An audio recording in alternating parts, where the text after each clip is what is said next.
नमस्ते बच्चों, कक्षा 10 विषय गणित और प्रश्नावली अपनी चल रही छठी त्रिभुज। इसमें 6.2 का जो एक भाग है वो अपने पहले हल कर चुकी हैं और दूसरा भाग अपने हल करना है 5वें क्वेश्चन से। तो देखो 5वां क्वेश्चन क्या दे रखा है कि इस आकृति में जो डीई है वो समांतर है OQ के और डीएफ आएगा यहाँ पे, डीएफ समांतर है OR के, डीएफ समांतर है OR के, डीई समांतर है OQ के।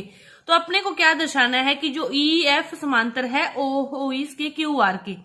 तो अपने अनुपातिकता परस्मानुपातिकता प्रमेय का यूज करेंगे। सबसे पहले अपने PRQ त्रिभुज की बात करें। PRQ, इस PRQ त्रिभुज में क्या है कि जो DE समांतर है इसके, DE समांतर है OQ के। तो अपने समानुपातिकता प्रमेय से क्या होगा, PE और EQ का जो अनुपात होगा वो किसके बराबर होगा, PD और DO के, PD और DO के।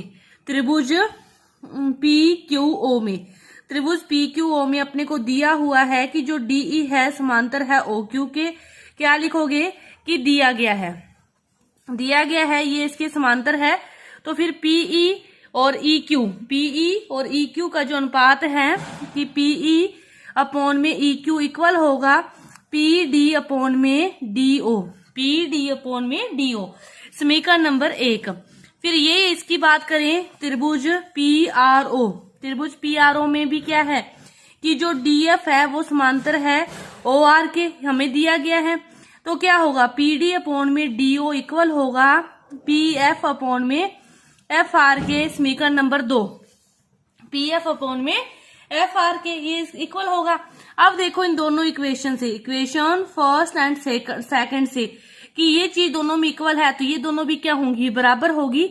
क्या होगा कि PE अपॉन में EQ इक्वल होगा PF अपॉन में FR के। PE, अब देखो PE अपॉन में EQ इक्वल है PF अपॉन में FR, ये इक्वेशन 3 है। इक्वेशन 3 हमें क्या कहती है, ये कब पॉसिबल है, जब EF समांतर होगा QR के। समानुपातिकता प्रमेय यही कहती है कि जब दो भुजाएं बराबर होती है तब उनके जो अनुपात है संगत, वो उनका अनुपात बराबर होता है। लेकिन अपने संगत अनुपात इक्वल कर दिया तो फिर ये दोनों भी क्या होंगी, समानुपाती होगी, तो ही पॉसिबल होगा। अब देखो इसके बाद क्वेश्चन नंबर 6 क्या दे रखा है। क्वेश्चन नंबर 6 आपको आकृति में कि जो OP, OQ और OR पर, OP, OQ और R पर ABC बिंदु इस प्रकार स्थित है कि जो AB है समांतर है PQ के, AC समांतर है PR के। तो हमें क्या सिद्ध करना है कि BC समांतर है QR के। वो ही अपने को समानुपातिकता प्रमेय लगानी है, हर में एक एक करके लगानी है। तो सबसे पहले त्रिभुज PQO की बात करें। PQO में क्या दे रखा है कि जो AB समांतर है किसके समांतर है, PQ के, दिया गया है, हमें दिया गया है। तो समानुपातिकता प्रमेय से क्या होगा, कैसे भी लिख लो, OA अपॉन में AP बराबर होगा OB अपॉन में BQ, OA अपॉन में AP बराबर होगा OB अपॉन में OQ के, समीकरण नंबर 1। दूसरा हमें क्या दे रखा है, AC वाला। तो अपने त्रिभुज ये वाला ले लें PRO, दूसरा त्रिभुज हमने ले लिया POR में हमें क्या दे रखा है कि AC समांतर है PR के, कि AC समांतर है PR के, हमें दिया गया है।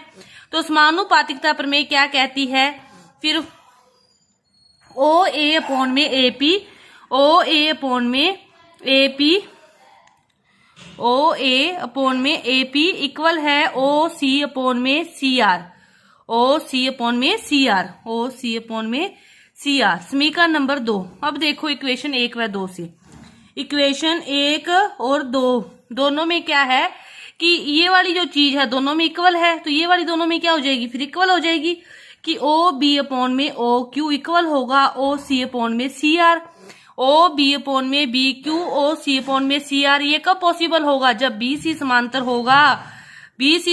होगा QR के, ये तभी पॉसिबल होगा। समानुपातिकता प्रमेय से ये कब पॉसिबल होगा, जब ये इसके समांतर होगी भुजाएं, ये उसी कंडीशन में ही पॉसिबल होगा। इसके बाद देखो क्वेश्चन नंबर 7 अपने देखते हैं। क्या दे रखा है क्वेश्चन नंबर 7 अपने को, कि अपने को क्या दे रखा है कि आधारभूत अनुपातिकता प्रमेय का प्रयोग करते हुए सिद्ध कीजिए कि एक त्रिभुज की एक भुजा के मध्य बिंदु से होकर दूसरी भुजा के समांतर खींची गई जो रेखा है तीसरी भुजा को समद्विभाजित करती है। अब ध्यान से समझो क्या दे रखा है, यहाँ पे क्वेश्चन आधा लिखा गया। क्या दे रखा है कि जैसे ये त्रिभुज है, ये क्या कहता है कि किसी भी एक भुजा के मध्य बिंदु को ले लिया। ध्यान से अपने क्या ले लिया कि जो P है वो क्या है, AB का मध्य बिंदु है, इससे होकर एक भुजा के मध्य बिंदु से होकर कोई रेखा खींची गई तीसरी भुजा पर, दूसरी भुजा पर जब उसको मिलाते हो, दूसरी भुजा इसके समांतर खींची गई है कि मध्य बिंदु देखो कि एक भुजा के मध्य बिंदु से लेकर दूसरी भुजा के समांतर कोई रेखा खींची गई है, वो तीसरी भुजा को समद्विभाजित करती है। कि ये समांतर तो इसके हैं, समद्विभाजित का मतलब है कि यहाँ पे कोई बिंदु Q है, तो ये इसका मतलब प्रूव क्या करना है कि AQ बराबर QC है। क्या प्रूव करना है कि AQ बराबर QC है, ये हमें प्रूव करना है। अब देखो कैसे करेंगे, पहले तो अपने को जितना दिया है उसको लिखते हैं और अनुपातिकता प्रमेय लगाते हैं। हमें ये बताया गया है कि ये इसके क्या है, समांतर है। ये हमें बताया गया है कि ये इसके समांतर है, ठीक है। हमें बताया गया है कि त्रिभुज ABC में क्या है कि जो PQ है वो समांतर है किसके, BC के। PQ समांतर है BC के, तो समानुपातिकता प्रमेय क्या कहती है, समानुपातिकता प्रमेय हमें क्या कहती है, वो हमें कहती है कि AP अपॉन में PV इक्वल होगा AQ अपॉन में QC के। ये प्रमेय हमें ये कहती है। लेकिन एक बात उन्होंने और दे दी, वो क्या दे दी कि जो P है ना वो क्या है, AB का क्या है, मध्य बिंदु है। हमें ये बात उसने दे दी कि P है वो इसका मध्य बिंदु है। इसका अर्थ AP equal to PV, AP equal to PV, ये दोनों क्या हो गए, इक्वल हो गए। तो दोनों से दोनों कट के यहाँ पे क्या बचेगा, A, तो AQ अपॉन में QC इक्वल टू 1। अब क्या हो गया, अब तिरछा गुणा कर दोगे तो क्या हो जाएगा, AQ इक्वल टू QC आ जाएगा।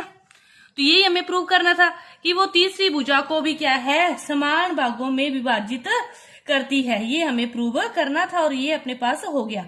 इसके बाद देखो 8वां क्वेश्चन।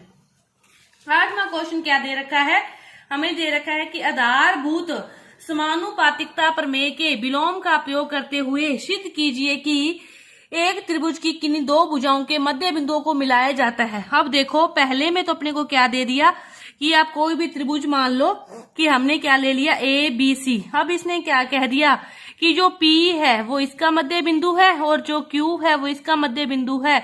जब इनको मिलाया जाता है, अब हमें प्रूव करना है कि ये किसके समांतर है, PQ समांतर है BC के। पहले में हमें एक मध्य बिंदु दिया था, एक समांतर दिया था, हमें ये प्रूव करना था।